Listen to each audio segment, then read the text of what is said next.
BRS నేత బల్కా సుమన్ వివాదాస్పద వ్యాఖ్యలు చేశారు. సింగరేణి కార్మిక సంఘం సమావేశంలో రెచ్చగొట్టేలా మాట్లాడారు. మిలిటెంట్ ఉద్యమాలు చేయాలని కార్యకర్తలకి పిలుపునిచ్చారు సుమన్. హైదరాబాద్ లో సింగరేణి భవన్, మందమరిలో జీఎం ఆఫీస్ తగలబెడదామని చెప్పారు. రైతులు వస్తున్నారా రోడ్ల మీదకి? నిన్న మా భీమారంలో నేషనల్ హైవే దిగ్బంధించారు మా వాళ్ళు. 5 రైతులు వచ్చారు, 60-70 మంది మనోళ్ళు. నిన్న చెన్నూరులో కిష్టంపేట దగ్గర జాతీయ రహదారి మీద కూర్చున్నారు.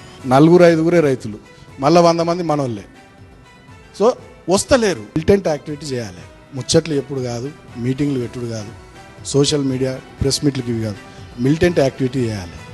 పెట్టురి మందమరి డివిజన్లో ప్రోగ్రామ్ పెట్టురి, పోయి మొత్తం జీఎం గాని ఆఫీస్ కాల పెడదాం, పోతే 1 నెల రోజులు జైలుకు. బట్ మిలిటెంట్ యాక్టివిటీ కూడా మీరు సీరియస్గా ప్లాన్ చేయాలి. అవసరమైనంత రోజు ఇక్కడ సింగరేణి భవన్ అని కాలబెట్టుర్రి, మొత్తం అంగడి చేసి పారేరు. ఏముంది? ఫీలింగ్ రావాలి, ఓనర్షిప్ రావాలి మన సంఘం మీద, మన నాయకత్వం మీద. కాబట్టి మిలిటెంట్ యాక్టివిటీ ప్లాన్ చేయరు. మన ఏరియాలో అన్ని రైల్వే లైన్లు ఉన్నాయి, కోసిపారేరు. రోజు ఓ ప్రోగ్రామ్ పెట్టి రైలు రోకాన్ని పెట్టి రైలు కోసిపారే.